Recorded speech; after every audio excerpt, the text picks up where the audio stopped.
क्या गम की गाथा गा रहा है हरामजादा? उठो उठ, इसको बैठा दो।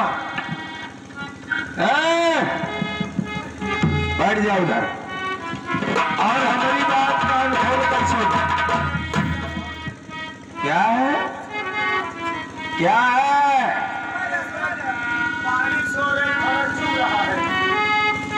तुझे गद्दा मंगवा दूं? तेल में तो 2 नंबर की नसीब होती है। सेनापति जैसे एक समय था, एक समय था तूने विक्रम सिंह के सम्मान में पीछे लग गया था और मेरे सर पर जूते रखवाकर सारे विजयनगर के समक्ष ताली बजवाया था। आज उस अपमान का बदला ये विक्रम सिंह तुझसे बराबर चुकाया। और आज जानते हो किस लिए? क्योंकि एक समय आएगा जब तेरा नामो निशान तेरे खानदान का मिट जाएगा तो मैं इस विजयनगर का सम्राट बनूंगा, क्योंकि कोई रास्ते का कांटा नहीं रहेगा और मैं इस विजयनगर की हुकूमत की बागडोर संभालूंगा। क्योंकि महाराज का हुक्म है कि कल फजर होते ही समय के 8 बजे तुझे इस फांसी पर लटका दिया जाएगा और तू फांसी पर लटकने से पहले एक अच्छी खबर सुन ली कि आज ये विक्रम सिंह तेरे घर जाएगा। सच में तेरी बीवी बहुत सुंदर है रे। मैंने उस दिन पहली बार देखा और वो जब तेरी बहन रानी है ना, वो तो सली नौजवान है। सच कह रहा है सेनापति सिंह, उस वक्त हमारा भी खून खौलता था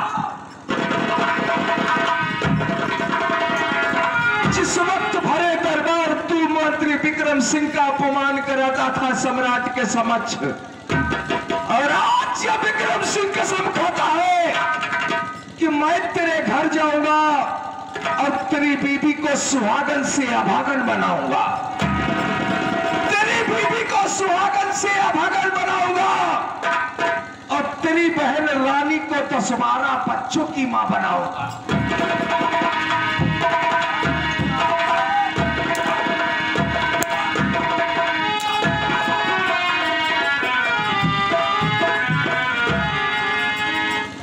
काट डालूंगा हरामजादी। तो जिंदा है तो सिर्फ अपनी बीबी को सुहागन से अभागन सुनने के शब्द के लिए जिंदा है, नहीं तो आज बगैर सम्राट के हुक्म के तुझे गोली मार दिया होता।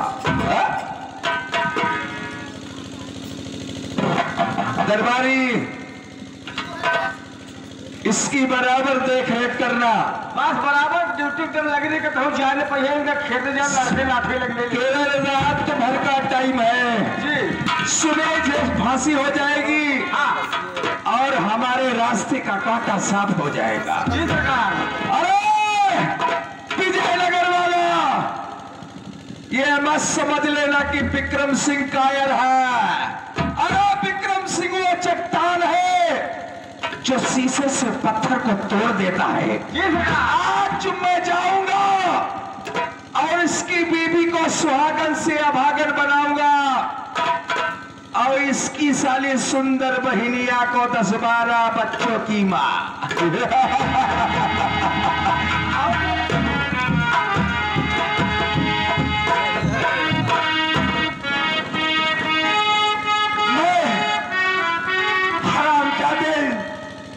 मैं तुझे जिंदा नहीं छोड़ूंगा। अगर मेरी बहन, मेरी पत्नी को कुछ हो गया तो हराम जाते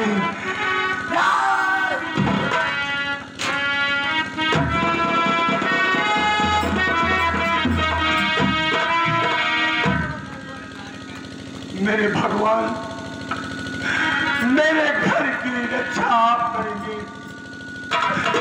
मैं तो बड़ा मजबूर हूं कि मेरे परे